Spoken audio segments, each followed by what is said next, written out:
Et si ranger devenait un jeu, la coopération à la maison sans cri.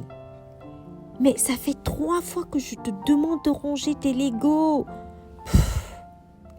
Bienvenue chez Tata G et vous, chers parents, bonjour et bienvenue sur cette session de podcast où chaque petit épisode aide petits et grands à vivre plus sereinement, ensemble et comme j'ai l'habitude de le dire, enfants heureux, parents fiers. Alors aujourd'hui, on parle de la coopération à la maison. Pourquoi est-ce si difficile parfois de faire participer les enfants aux tâches et surtout, comment transformer ça en moment complice plutôt qu'en conflit? Alors c'est parti.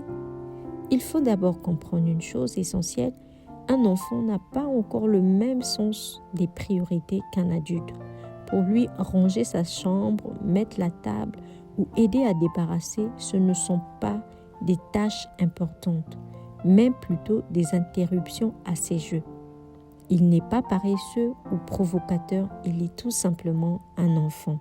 Et des fois, nous oublions cela. Voyez-vous, moi-même aussi, c'était pas facile du tout à la maison avec mes filles. Et jusqu'à présent, bien sûr, parce que je lutte encore, mais en essayant quelques astuces, je vois quand même du changement. Alors, je voudrais aujourd'hui partager avec vous ces astuces-là et vous me direz en commentaire si vous connaissez d'autres ou tout simplement me laisser vos avis. Alors, c'est parti pour les 5 astuces que moi, j'ai répertoriées et que j'ai mis en place.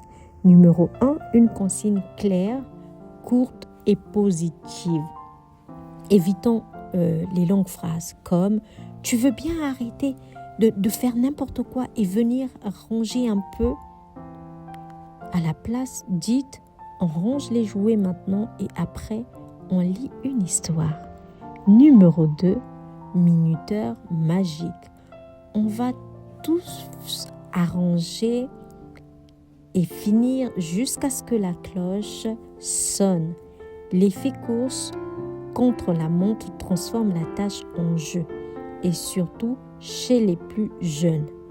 Le rôle spécial. Numéro 3, le rôle spécial. Agent du rangement ou chef de mission. Donnez un petit rôle valorisant à l'enfant. Tu es le super-héros du rangement aujourd'hui. Tu diriges la mission. Cela crée de l'enthousiasme et un sentiment de responsabilité. Alors, nous allons au numéro 4. C'est la coopération elle-même. Ça s'apprend en jouant. Mais en jouant, les parents. Vous pouvez créer une mini-chanson du rangement ou mettre une musique joyeuse pour rythmer un peu l'action. Numéro 5. Valoriser sans récompenser matériellement. Évitez un peu les histoires de « si tu m'aides à arranger, je vais te donner un bonbon » ou « tu pourras suivre la télé ou tes dessins ». Non.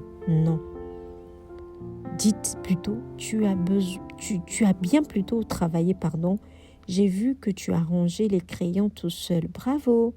Cela suffit vraiment à renforcer l'estime de soi et le désir de participer. Sachez que la coopération, ce n'est pas inné, mais avec un peu de jeu, de clarté et beaucoup de bienveillance, elle devient naturelle. Alors, testez une de ces astuces dès aujourd'hui. Et d'ailleurs, je vous lance un défi de le faire pour 2 semaines, ensuite des mois et pourquoi pas faire de ça une vie. Observez la différence, même si ce n'est pas parfait. Car, chaque petit progrès compte et c'est tout.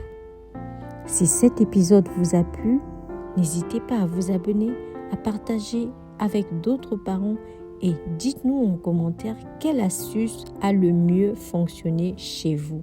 Et moi, je vous dis à très bientôt pour un nouveau moment de douceur et de complicité. On se dit à très bientôt. Ciao, ciao. Portez-vous bien.